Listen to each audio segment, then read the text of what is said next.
하나님 말씀 보겠습니다. 요한복음 8장 1절부터 11절입니다.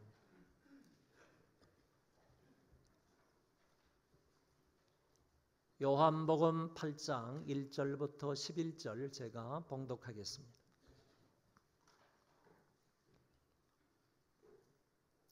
(53절부터) 봉독합니다. 다 각각 집으로 돌아가고 예수는 감람산으로 가시니라. 아침에 다시 성전으로 들어오시니 백성이 다 나오는지라. 앉으사 그들에게 가르치시더니 서기관들과 바리새인들이 음행 중에 잡힌 여자를 끌고 와서 가운데 세우고 예수께 말하되 선생이여, 이 여자가 간음하다가 현장에서 잡혔나이다. 모세는 율법에 이러한 여자를 돌로 치라 명하였거니와 선생은 어떻게 말하겠나이까? 그들이 이렇게 말하면 고발할 조건을 얻고자 하여 예수를 시험함이라. 예수께서 몸을 굽히사 손가락으로 땅에 쓰시니 그들이 묻기를 마지 아니하는지라. 이에 일어나 이르시되 너희 중에 죄 없는 자가 먼저 돌로 치라 하시고 다시 몸을 굽혀 손가락으로 땅에 쓰시니 그들이 이 말씀을 듣고 양심의 가책을 느껴 어른으로 시작하여 젊은이까지 하나씩 나가고 오직 예수와 그 가운데 섰는 여자만 남았더라. 예수께서 일어나사 여자 외에 아무도 없는 것을 보시고 이르시되 여자여, 너를 고발하던 자들이 어디 있느냐? 너를 정죄한 자가 없느냐? 대답하되 주여 없나이다. 예수께서 이르시되 나도 너를 정죄하지 아니하노니 가서 다시는 죄를 범하지 말라 하시니라. 아멘.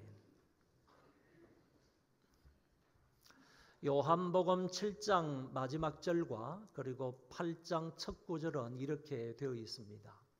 다 각각 집으로 돌아가고 예수는 감람산으로 가시니라. 각각 집으로 돌아간 사람들은 예수님을 대적하던 사람들과 그리고 예수님의 말씀을 들었던 사람들입니다. 이 사람들은 각각 자기의 집으로 돌아갔다는 말씀입니다. 그런데 예수님은 어디로 가셨느냐? 예수님은 머리 둘 곳조차 없으셔서 예수님은 감람산으로 가셨습니다. 무엇을 하기 위해서 가셨느냐? 다른 복음서의 말씀을 살펴보니까 예수님께서 기도하기 위하여 습관을 쫓아 그 산에 가셨다, 이렇게 되어 있습니다. 그렇기 때문에 한 무리는 쉬기 위하여서 자기 집으로 각각 돌아갔지만은 예수님은 그 밤에도 하나님 앞에 기도하기 위하여 하나님과 교통하기 위하여서 즐겨 찾던 그 감람산으로 가셔서 예수님은 밤새 기도하셨던 것 같습니다.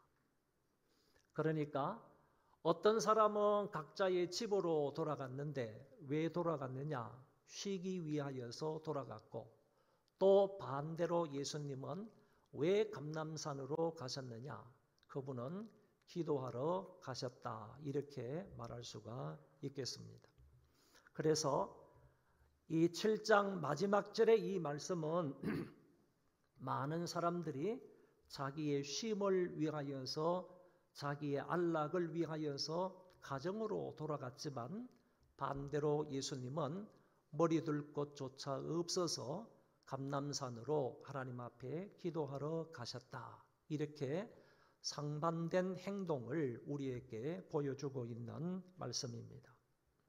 이 구절의 말씀을 볼 때에 예수님은 분명히 평범한 다른 사람들과 같은 삶이 아니었다 하는 점을 알게 되는 것입니다. 예수님은 다른 사람들과 분명히 구별된 삶을 사셨던 것입니다. 왜냐하면 예수님도 하루 점도록 고생을 하셨습니다. 하루 점도록 말씀을 가르치셨습니다. 하루 점도록 당신께서 하실 그런 일들을 성실하게 충성스럽게 잘 감당하셨기 때문에 다른 사람들과 똑같이 피곤한 그런 육체를 가지고 계셨음에도 불구하고 우리 주님은 그 밤에도 산에 올라가서 기도하기를 원하셨다는 말씀입니다. 예수님은 기도하실 필요가 없습니다. 예수님은 우리와 같이 엎드려서 간구할 필요가 없습니다. 당신의 고유한 능력으로 얼마든지 모든 것들을 다 하실 수 있는 하나님이십니다. 그럼에도 불구하고 주님께서 이렇게 밤에 그 감람산으로 기도하러 가셨다는 것은 우리에게 충분한 모범이 됩니다. 그래서 저와 여러분도 주님의 이 삶을 본받아서 아무리 피곤하고 아무리 힘들고 어렵다 할지라도 우리가 찾아야 할 곳은 하나님 앞에 엎드려 기도하는 곳이다 하는 사실을 기억할 수 있기를 바랍니다. 주님의 이 모습을 본받아서 우리도 항상 기도에 힘쓰는 자들이 되시기를 바랍니다. 예수님이 이 감람산에서 밤을 지새우셨습니다. 그리고 아침 일찍이 성전으로 나오셨습니다. 성전으로 나오신 것은 예수님께서 그 백성들에게 하나님의 말씀을 가르치고자 함입니다. 2절의 말씀에 보면 백성이 다 나오는지라 이렇게 말했는데 예루살렘 주민들이 다 예수님께 찾아 나왔다 이런 얘기는 아니고 연령대별로 그리고 뿐만 아니라 어떤 지파별로 모든 신분의 차이가 없이 각양각색의 사람들이 주님 앞에 나왔다 이렇게 해석을 할 수가 있겠습니다. 주님께서 성전에 가셨을 때 각양각색의 많은 예루살렘 사람들이 하나님 앞에 주님 앞에 나오자 예수님께서 그들을 상대로 하여 교육을 하셨다. 말씀을 가르치셨다고 했습니다. 이때 바리새인들과 서기관들이 음행 중에 잡힌 한 여자를 데리고 나왔습니다. 물론 성전으로 나왔을 겁니다. 성전 뜰 쪽으로 나왔을 것입니다. 서기관들과 바리새인들이 음행 중에 잡힌 여자를 끌고 와서 가운데에 세웠다고 했습니다. 여러분, 이 두 사람들, 다시 말해 서기관들과 바리새인들은 그의 동급의 유대 종교 지도자들이었습니다. 동급의 유대 종교 지도자들이었다고 말한다면 앞서서 우리가 살펴본 바대로 대제사장들과 바리새인들의 급에 해당하는 그런 지도자들이었을 것이다. 이렇게 추측할 수가 있습니다. 또 달리 말하면 대제사장들과 이 바리새인들급에 있는 이 종교 지도자들하고 오늘 여기 나오는 서기관들과 바리새인들은 그의 동급의 유대 종교 지도자들이었는데 같은 한패로서 예수님을 대항하고 예수님을 잡아 죽이려고 했던 사람들이다. 이렇게 말할 수가 있겠습니다. 이들이 예수님께 나와서 이렇게 말합니다. 선생이여, 이 여자가 간음하다가 현장에서 잡혔나이다. 이 사람들은 말과 행동이 달랐습니다. 여러분, 간음이라는 죄는 혼자 행할 수 있는 죄가 아니기 때문에 이 사람들이 붙들어 오려면 남자와 여자를, 여자와 남자를 동일하게 붙잡아 와야 하는데 이 사람들은 남자는 어찌 했는지 모르고 여자만 붙들어 왔다. 그런 얘기입니다. 여자만 붙잡아 왔습니다. 여러분, 이 여자를 붙잡아 올 때 정중하게 모셨겠다고 생각합니까? 이 여자를 정중하게 모시고 이곳까지 왔다고 생각을 하십니까? 옷이라도 제대로 입혔겠습니까? 아마 머리채를 붙들고 질질 끌고 왔을 것이라고 생각을 합니다. 당연히 너는 죽을 몸이야. 당연히 너는 돌에 맞아서 죽일 놈이야. 그래서 그런 심정과 그런 마음으로 이 여자를 머리채를 붙들고 사람 취급하지 아니하고 짐승 취급하면서 이 여자를 끌고 왔다고 생각합니다. 고소자들이 예수님께 이렇게 고소를 하며 질문을 했습니다. 모세는 율법에 이러한 여자를 돌로 치라 명하였거니와 선생은 어떻게 말하겠나이까? 그들이 이렇게 말하면 고발할 조건을 얻고자 하여 예수를 시험함이러라. 종교 지도자들은 이 여자의 죄를 이용하여서 예수님을 시험하고자 여자를 이용했다는 것입니다. 끌고 왔다는 것입니다. 자기들의 목적을 달성하기 위하여 이 여자의 죄를 미끼로 사용을 한 것입니다. 그 시험 문제는 모세는 이러한 여자, 현장에서 가늠하다가 잡힌 이런 여자를 돌로 쳐서 죽이라고 하는데 당신은 어떻게 하겠습니까? 이런 질문이었습니다. 아주 교활한 질문이 아닐 수가 없습니다. 만약 이 질문에 이 여자를 돌로 치라 라고 말하면 예수님이 평소에 강조하셨던 나는 세리와 죄인의 친구다 이렇게 말씀을 하셨는데 이제는 이 죄인의 친구가 아니라 죄인을 죽이라고 한다 그러면 일관성이 없는 사람이 아니냐 이렇게 비난을 받게 될 것입니다. 그리고 사람을 죽이라 이렇게 명령을 했다고 하면 그것은 로마법에 어긋나는 일이 되는 것입니다. 왜냐하면 로마 정권은 유대인들에게 사형 집행권을 허락하지 아니했기 때문입니다. 그래서 이 여자를 돌로 치라 이렇게 율법에 되어 있는데 당신은 어떻게 하겠습니까? 라고 물었을 때 돌로 치라 이렇게 말하면 결국 로마법에 적용이 되는 것입니다. 로마법에 고소를 당할 수 있다 그런 얘기입니다. 반대로 이 여자를 돌로 치지 말고 그냥 보내주라 라고 하면 모세의 율법을 어기는 것이 된다 그런 얘기입니다. 로마법을 따라가지고 이 여자는 우리 유대인의 손에서 죽을 수가 없다. 이 여자를 그냥 돌려보내줘라. 이렇게 말하면 예수님은 결국 율법에 어긋나는 사람이 되므로 그 율법의 재판에 고소를 당하게 될 것입니다. 그래서 결국 율법대로 하라고 하면 로마법에 걸리게 되는 것이고 로마법대로 하라고 하면 유대법에 걸리게 되는 입장입니다. 이처럼 유대인들은 교묘하게 예수님을 딜레마에 빠뜨리려고 했던 것입니다. 이와 같은 딜레마 가운데 주님은 아주 현명하게 행동하시고 대답을 하셨습니다. 예수께서 몸을 굽히사 손가락으로 땅에 서시니 예수님께서 다른 사람들로부터 많은 질문을 받으셨던 것이 사복음서에 나타나고 있는데 그런 질문을 받으셨을 때 대부분 예수님은 말로 대답을 하셨습니다. 그런데 이 구절에서는요 행동으로 대답을 하셨다는 것입니다. 말로 대답을 한 것이 아니라 최초로 예수님께서는 이 바리새인들의 질문 앞에 행동으로 대답을 하셨습니다. 자기의 손가락으로 땅에 무엇인가를 쓰셨다고 말씀하고 있습니다.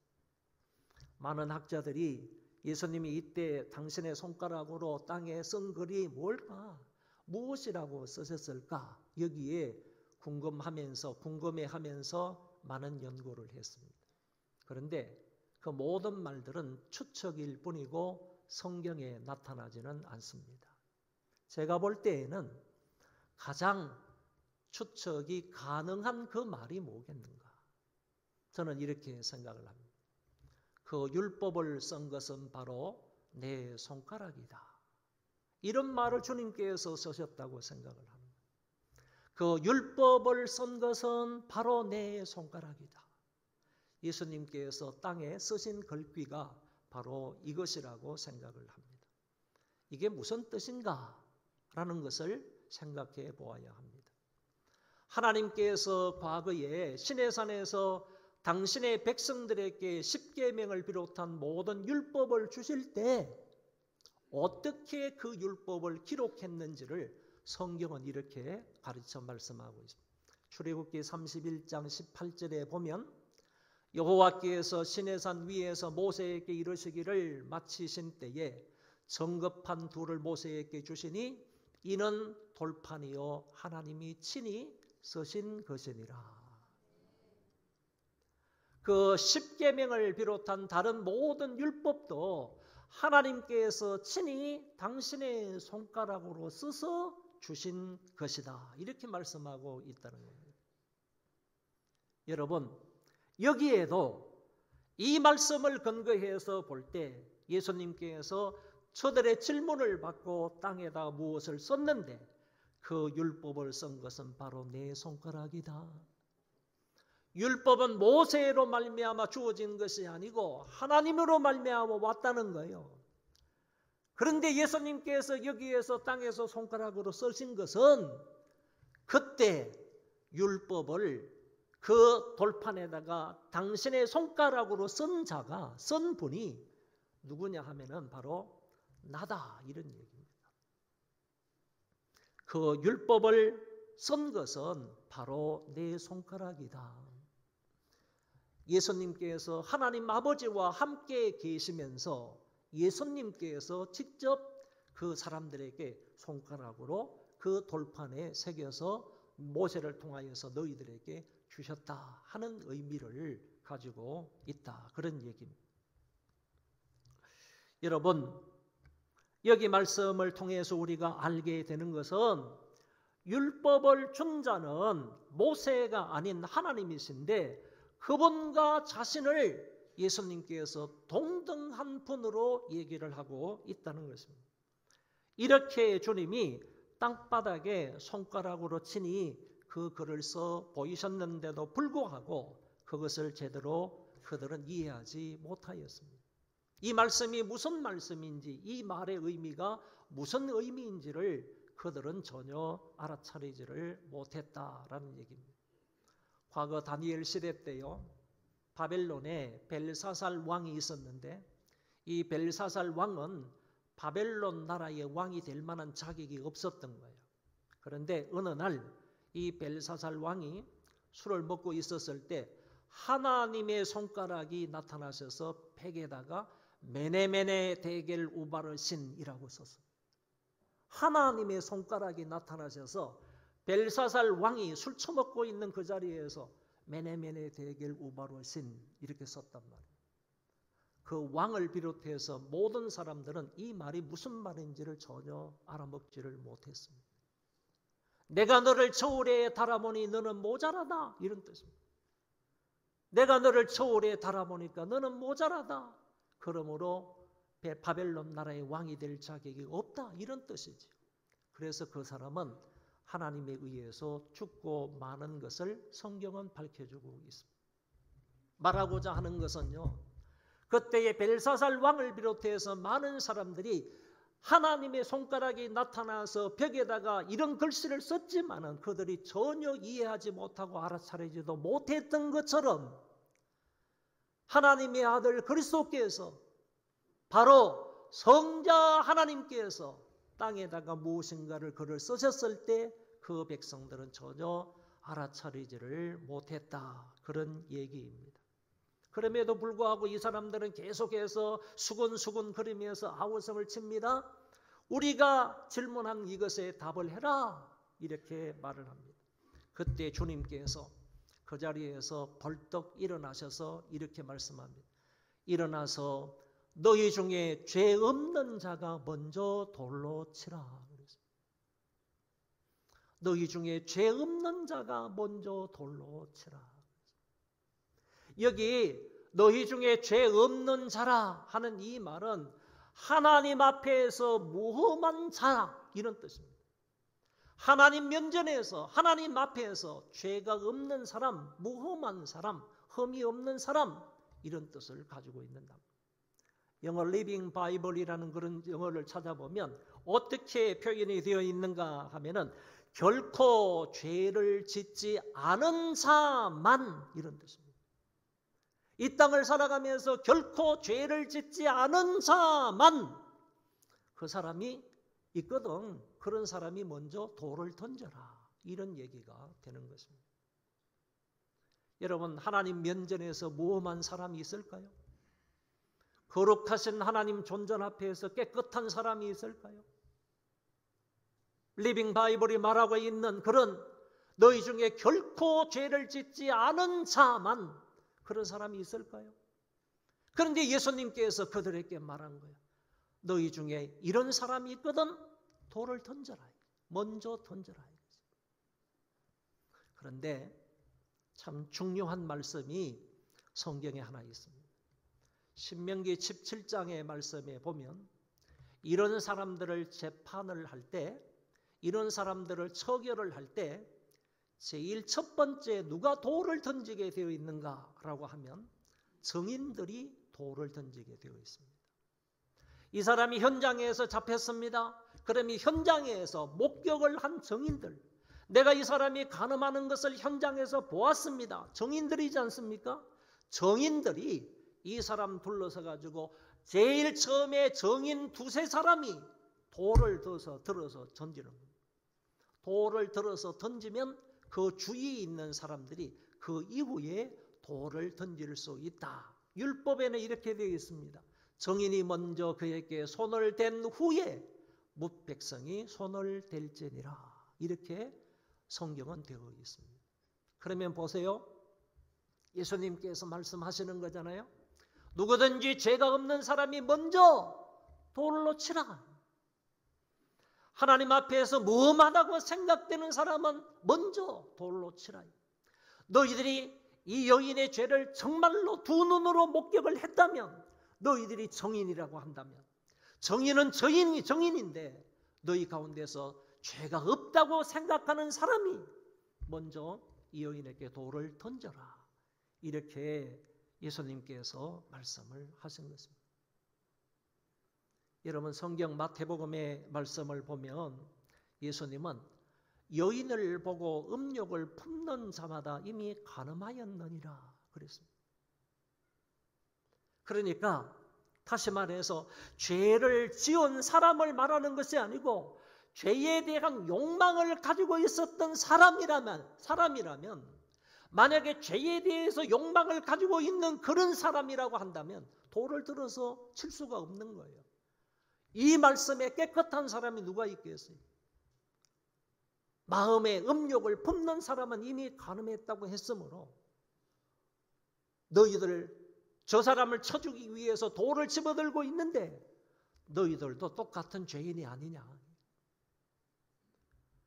저 사람을 심판하기 위해서 돌을 들고 있지만은 너희들도 돌에 맞아 죽어야 할 똑같은 죄인이 아니냐 이거지.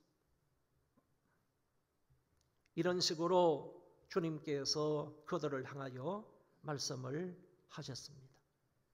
이 말씀은요, 마태복음 7장 5절에 있는 이 말씀하고 대동소이한 뜻의 말씀입니다. 외식하는 자여 먼저 내 눈 속에서 들보를 빼어라. 그 후에야 밝히 보고 형제의 눈 속에서 티를 빼리라. 자기 눈 속에는 들보가 있는데 형제의 눈 속에서 그 티를 빼겠다고 그렇게 바리새인들처럼 나서지 말라는 거예요. 남의 눈에 있는 티를 빼기 전에 자기 눈 속에 있는 들보부터 엄청나게 그 큰 죄부터 해결을 하라는 얘기 아닙니까? 자기 눈 속에 이와 같은 들보가 있는데도 불구하고 다른 사람을 심판하겠다, 다른 사람을 판단하겠다, 돌을 던져서 죽이겠다, 율법을 준행하겠다, 이렇게 말하면 안 된다는 얘기죠. 안 된다는 얘기. 자기의 죄는 숨겨놓고 죄 지은 사람을 심판하겠다? 안 된다는 것을 주님께서 말씀을 하신 거예요. 죄 없는 자가 먼저 돌로 치라. 예수님이 다시 몸을 굽혀서 손가락으로 땅에 무엇인가를 쓰셨습니다. 이 8절에 나오는 이 행동은 앞에서 나오는 행동하고 비슷합니다. 그런데 이때 쓰신 글도 무엇인지를 전혀 알 수가 없습니다. 단 이렇게 반복적인 행동을 하신 것은 아무래도 이 앞에 있는 바리새인들을 비롯해서 많은 사람들에게 교훈을 주시고자 하셨을 것 같습니다. 너희들 도대체 어떤 사람들이냐? 내가 쓴 이 글을 좀 보면서 너희들 자신들 좀 돌이키라. 회개해라. 너희들 자신들 좀 돌이키는 사람이 되라. 너희들 존재가 어떤 존재인 줄 아느냐? 이런 부분의 글을 쓰셨지 않았을까? 어떤 책에 보니까 이랬어요. 두 번째 예수님께서 땅에 무엇인가를 쓰셨는데 무엇을 쓰셨을까? 그 주석가는 이렇게 말하더라고요. 여기 앞에 있는 서기관들의 이름을 다 쓰고요. 그 사람들이 무슨 죄를 지었는지를 그 옆에 썼다. 그러면서 누구누구는 무슨 죄, 누구누구는 무슨 죄, 누구누구는 무슨 죄, 당신 이름 쓰고 예수님이 그걸 어떻게 하시겠어요? 그 사람이 이름을 하나하나 어떻게 하시겠냐고. 그리고 그 사람이 어떤 죄를 지었는지 아시겠냐고. 예수님의 전지성을 가지고요. 예수님의 전지전능함을 가지고 예수님께서 네 이름 쓰고 너 이런 죄를 지었지. 이거를 딱 보여주니까요. 다른 사람들, 그 앞에 서 있는 사람, 돌을 든 사람 할 말이 없는 거죠.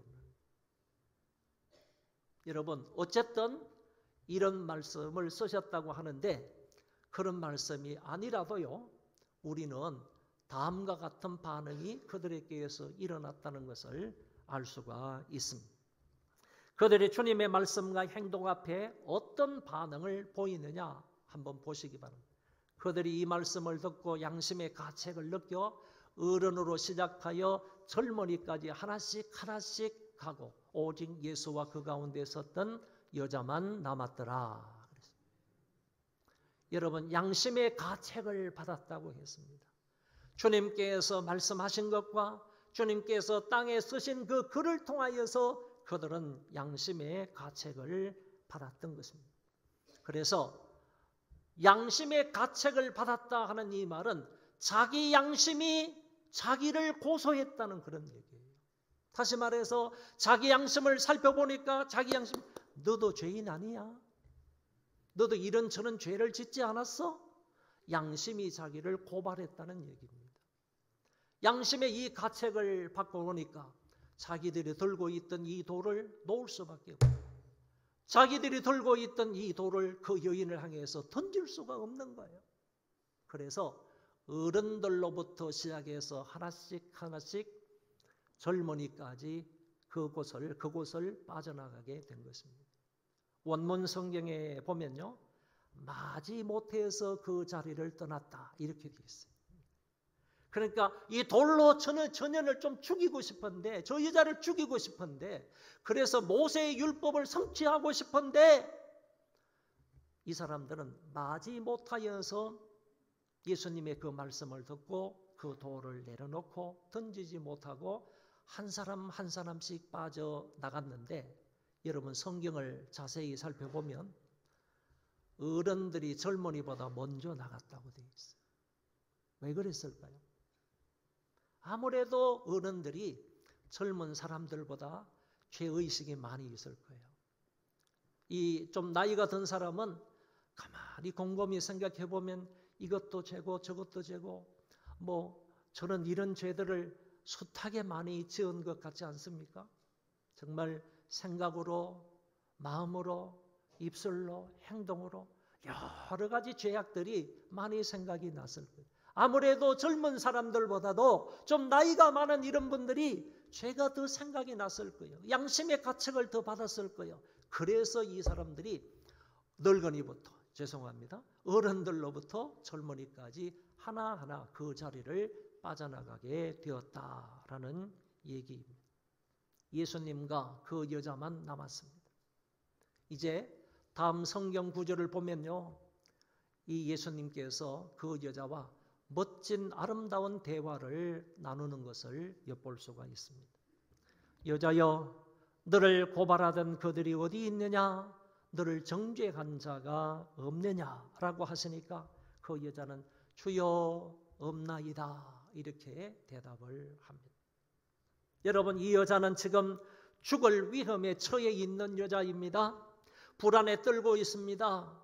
창피한 마음은 이루 말할 수 없을 겁니다. 심적인 고통 이루 말할 수 없는 그런 여자입니다.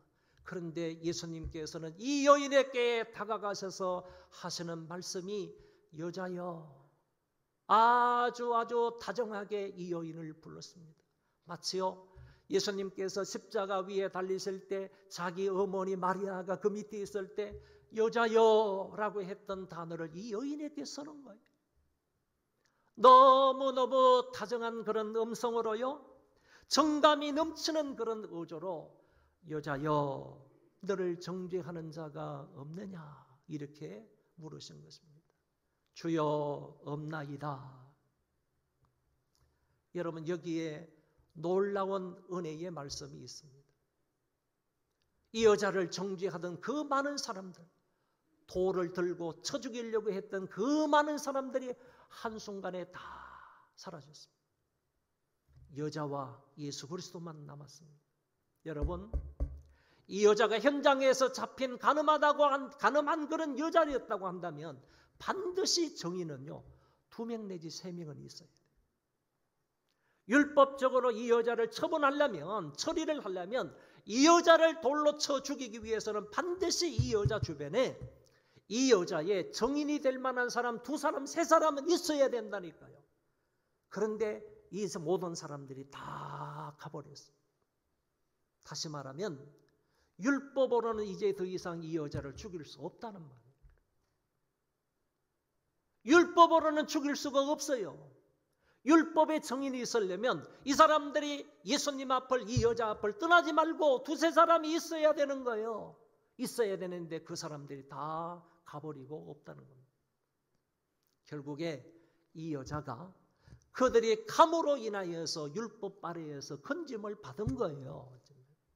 구원을 받은 거라니까. 생명을 유지하게 된 거라니까요. 이럴 때는 아멘 해도 돼요. 아멘이십니까?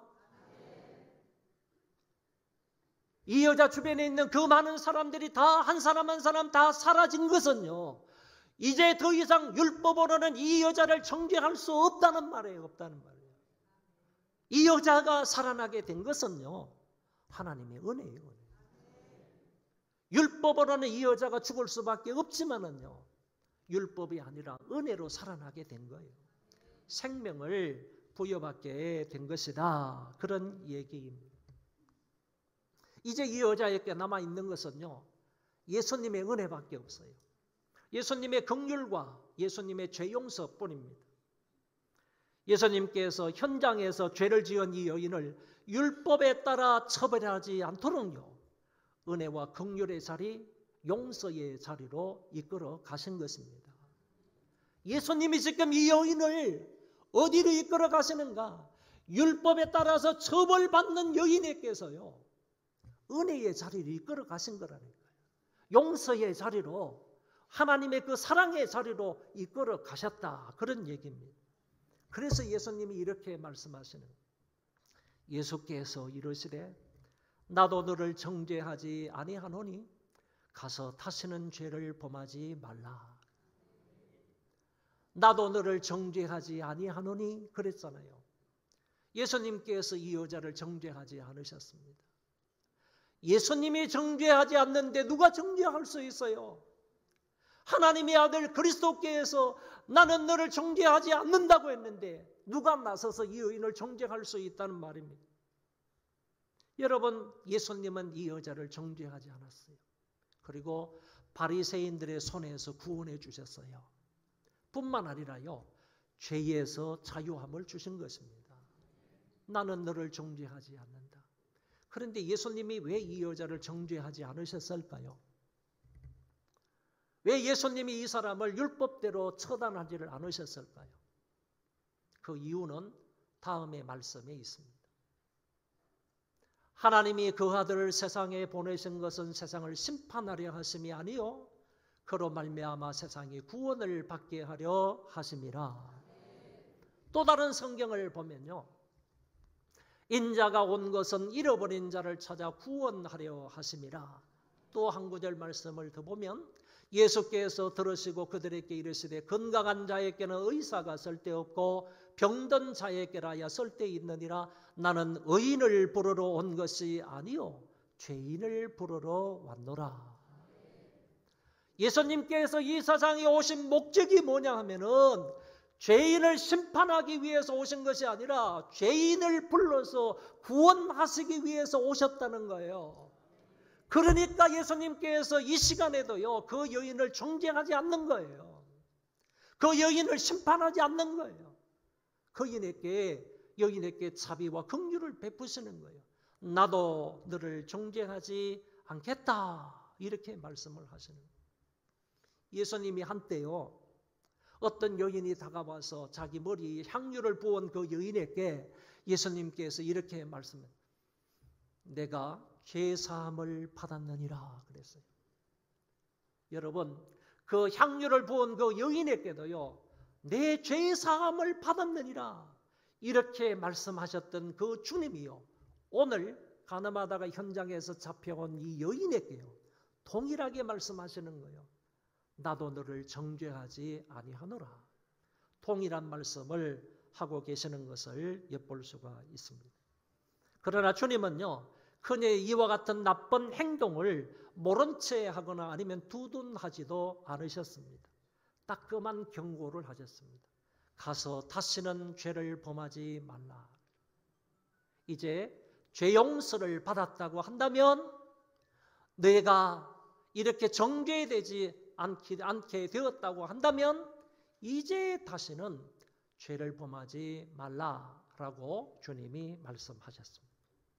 오늘 말씀을 정리하겠습니다. 예수님은 돌에 맞아 죽을 이 여인을 보호하셨습니다. 예수님은 이 여인을 정죄하지 않으셨습니다. 예수님은 이 여인을 긍휼히 여기셨습니다. 예수님은 이 여인을 죄를 용서해 주셨습니다. 예수님은 이 여인에게 다시는 죄를 짓지 말라고 하셨습니다. 저와 여러분들은 모두 죄인입니다. 모든 사람, 한 사람도 빼놓지 않고 모두가 다 하나님 앞에서 죄인입니다. 죄의 삭선 사망이라고 했으므로 우리 모두는 하나님 앞에서 죽을 수밖에 없는 존재들입니다. 사망하여 지옥의 불구덩이 속으로 떨어질 수밖에 없는 사람들입니다. 그러나 하나님이 우리를 이처럼 사랑하사 독생자 예수 그리스도를 보내주셨습니다. 그 예수 그리스도를 믿으면 죄 용서를 받고 하나님의 자녀가 되고 구원을 받습니다. 믿는 순간 우리의 모든 죄가 사하여지는 것은 그리스도께서 십자가 위에서 우리의 모든 죄를 대신 지시고 대속제물로 돌아가셨기 때문입니다. 또한 우리가 믿는 순간 의롭게 되는 것은 그리스도께서 죽은 자 가운데서 부활하여 우리를 의롭다고 해 주셨기 때문입니다. 그래서 우리가 예수님의 십자가와 부활을 믿는다면 죄 용서를 받고 의롭다함을 받게 되는 것입니다. 이 사실을 믿는 사람들에게는 다시는 정죄함이 없습니다. 그러므로 이제 그리스도 예수 안에 있는 자에게는 결코 정죄함이 없나니 이는 그리스도 예수 안에 있는 생명의 성령의 법이 죄와 사망의 법에서 너를 해방하였습니다. 믿는 자에게는 결코 정죄함이 없고 죄와 사망의 법에서 해방이 되었습니다. 그러나 믿고 난 이후에도 우리는 죄를 지을 수 있습니다. 그러나 구원을 받은 사람은 그것 때문에 지옥에 가는 것은 아닙니다. 우리의 생활 가운데 잘못하는 것이 있으면 철저하게 하나님 앞에 회개하면 됩니다. 죄악들을 낱낱이 고백하고 낱낱이 숨김없이 드러내놓고 하나님 앞에 고백하는 것입니다. 거짓말을 한 사람, 술 먹고 음란했던 것, 불화하고 불순종했던 것, 11조를 떼어 먹었던 것, 주일 성수를 하지 않았던 것, 이웃 사람들을 미워했던 것 등등 하나님 앞에 내 입술로 진실로 고백을 하고 여러 가지 죄를 하나님 앞에 용서해 달라고 기도하면 됩니다. 이런 죄들을 우리는 지정의로 고백해야 합니다. 다시 말하면 죄를 죄로 알아야 한다는 것입니다. 내가 행한 이 모든 것이 죄구나 하는 사실을 지적으로 알아야 하는 것이고, 그 다음에 정적인 것은 죄를 슬퍼하며 죄를 미워해야 하는 것입니다. 그리고 의지적이라 하는 말은 죄에서 돌이키겠다는 그런 마음으로 회개기도 하는 것입니다. 이럴 때 참된 회개가 되는 것입니다. 만일 우리가 우리 죄를 자백하면 그는 미쁘시고 의로우사 우리 죄를 사하시며 우리를 모든 불의에서 깨끗하게 하실 것이라고 말씀하셨습니다. 저와 여러분, 예수 그리스도를 확실하게 믿으시고 주님께서 말씀하신 대로 다시는 가서 죄를 짓지 말라는 말씀을 마음에 새기고 이 땅을 깨끗하게 살아가는 저와 여러분들 되시기를 바랍니다. 그 자리에 다 일어나시겠습니다.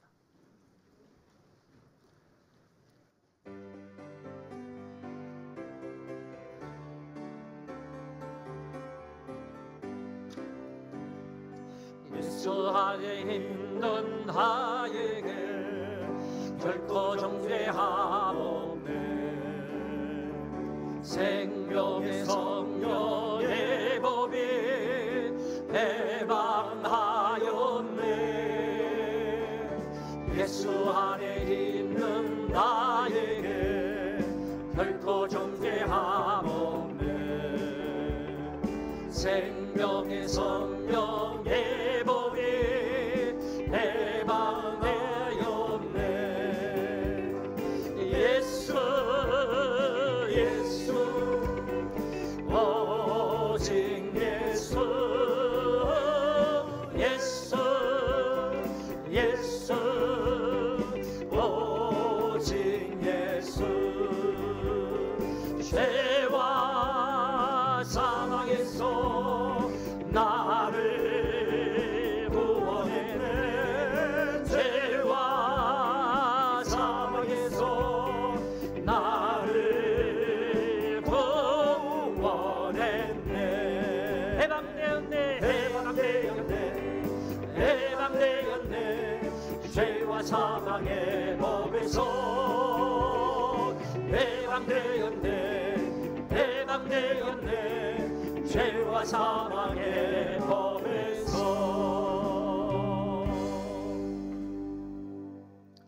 여호와께서 너에게 복을 주시고 여호와께서 너를 지키시기를 원하며 여호와께서 그 얼굴을 너를 향하여 드사 은혜와 평강 주시기를 원하노라. 아멘.